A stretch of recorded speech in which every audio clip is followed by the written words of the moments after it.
Baik, assalamualaikum warahmatullahi wabarakatuh. Selamat pagi, selamat siang, selamat malam, teman-teman semuanya.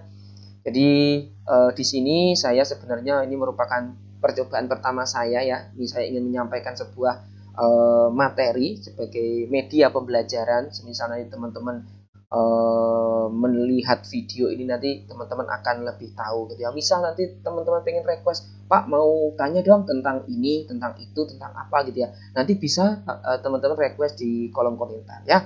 Pada kesempatan kali ini kita akan membahas tentang sistem perkemian. Jadi sistem perkemian nanti ini kan ada bio, ada fisika. Nanti kita fokus saja pada anatomi fisiologi karena itu juga sudah sangat banyak sekali. Nanti kita akan lanjutkan ke sistem-sistem anatomi fisiologi selanjutnya ya.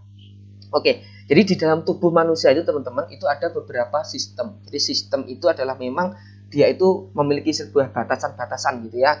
Jadi ada salah satu contohnya nih, ada sistem kardiovaskuler. Jadi kardiovaskuler itu sistem dia itu untuk ini ya metabolisme ya jantung kardiovaskuler. Ada sistem respirasi. Sistem respirasi itu sistem pernapasan ya. Terus ada lagi tuh sistem endokrin ya, ada sistem endokrin itu sistem hormon, ada sistem imunologi, ada sistem pencernaan gitu ya. Nah, kita bahas pada kesempatan kali ini adalah tentang sistem perkemian ya.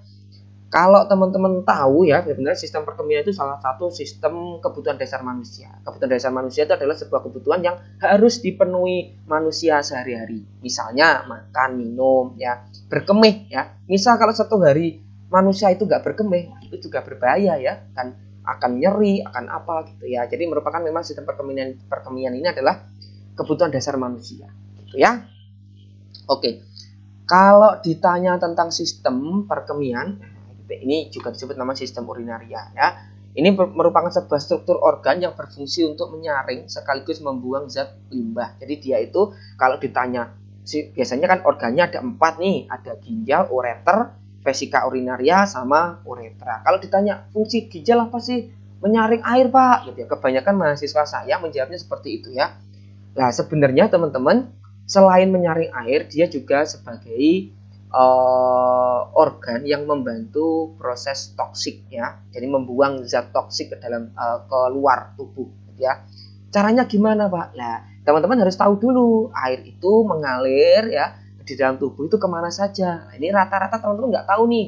Iya ya, Pak. Kemana ya air itu mengalir atau air itu saya tahunya cuma jadi keringat Pak, jadi urin saya tahunya. Itu kemana ya Pak? Nah, sebenarnya teman-teman, air itu ya masuk pertama, misal kita ini ya, kita ambil contoh aja minum minuman keras gitu ya. Ini biar mudah nanti. Ini ketika diminum masuk ke lambung, ya lambung itu sistem pencernaan ya. Lambung itu ketika lambungnya nggak kuat, dia akan muntah ya. Makanya banyak sekali orang minum minuman itu dia akan muntah. Nah, terus teman-teman ada juga semisal lambungnya itu kuat, dia akan setelah itu air itu ya, air kita alkohol itu dia akan masuk ke pembuluh darah melalui apa? Kapiler. Jadi pembuluh darah itu kayak selang, kayak paralon gitu ya.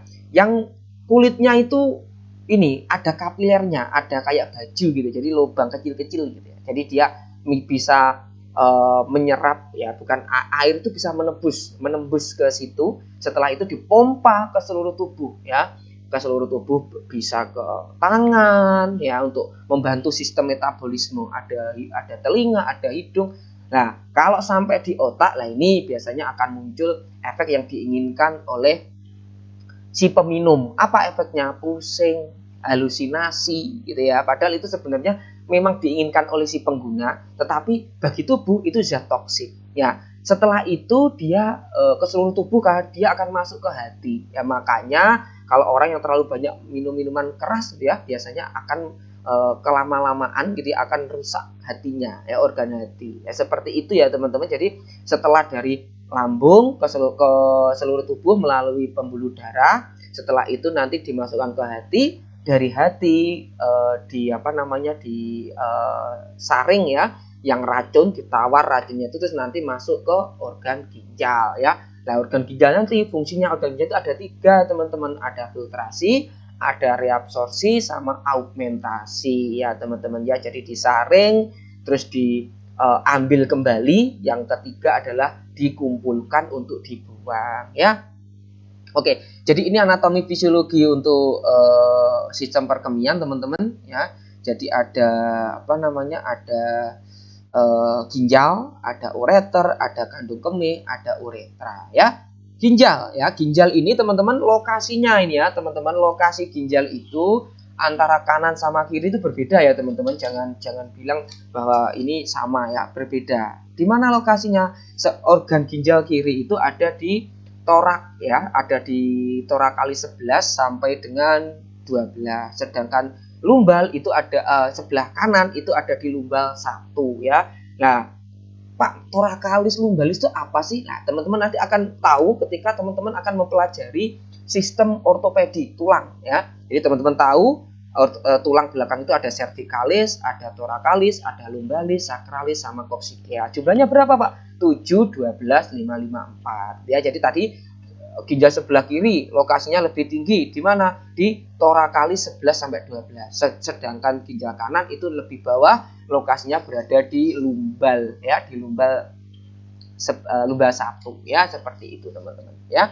Ginjal sudah kita bahas ya. Nah, ginjal itu membutuhkan setiap hari nih kan, tergantung ya, orangnya olahragawan ya, keluar melalui keringat, berarti ya airnya putih perlu banyak. Tapi kalau orang dewasa itu normalnya 250 sampai dengan 2 liter air. Jadi Bapak Ibu kalau minum air minum botol besar itu sudah memenuhi 3/4 ya, 1,5 liter kan itu kan. Nah, tepatnya itu 2 liter butuhnya 3/4 ya. Oke, ginjal kita sudah bahas, ureter teman-teman.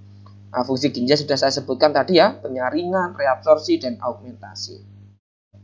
Ini bagian-bagian ginjal teman-teman. Bagian-bagian ginjal ini teman-teman, ini korteks ginjal itu melindungi. Jadi yang paling luar itu fungsinya melindungi, dan sampai dengan nanti renal corpuscle ini dia itu paling kecil ya. Jadi filtrasi. Jadi lubang terkecil dalam penyaringan disebut namanya ini sel darah ginjal ya.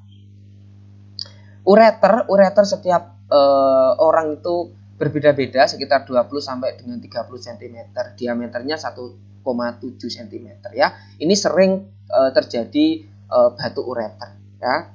Setelah itu vesika urinaria teman-teman. Vesika urinaria itu sebuah kantung yang dia itu menampung ya, di situ ada sprinter. Sprinter itu otot yang dia itu hubungannya dengan otak. Ketika penuh dia akan merangsang otak untuk memberikan sinyal untuk berkemih gitu ya. Nah, jumlahnya berapa? Jumlahnya itu sekitar sampai dengan 250. Jadi 250 itu sudah terasa berkemih Bapak Ibu ya. Jadi seperti itulah vesika urinaria, terus ureter ya, uretra ya. Terakhir uretra itu setiap perempuan sama laki-laki itu berbeda ya teman-teman. Jadi kalau uretra laki-laki dia itu lebih panjang, sekitar 12 sampai dengan 20, sedangkan uretra perempuan itu sekitar 2 sampai 4 cm. Ya, karena pendek, perempuan ini harus lebih berhati-hati karena rentan terhadap infeksi. Ya, sedangkan laki-laki itu rentan terhadap cedera. Ya, seperti itu teman-teman. Terus mungkin semisal ada pertanyaan-pertanyaan gitu ya yang terkait dengan anatomi fisiologi, karena kita juga terbatas oleh waktu juga. Karena jujur saja ini rekamannya itu menggunakan rekaman yang gratis, jadi terbatas oleh waktu. Nanti misal kalau ingin dibahas tentang apa, tentang sistem apa, nanti silakan di kolom komentar, nanti tuliskan aja, Pak bahas tentang sistem ini. Nanti saya akan membahas dengan waktu yang terbatas juga, karena waktunya dibatasi oleh aplikasi ya. Begitu teman-teman, kurang lebihnya saya mohon maaf. Tetap semangat belajar. Wassalamualaikum warahmatullahi wabarakatuh. Salam sehat teman-teman.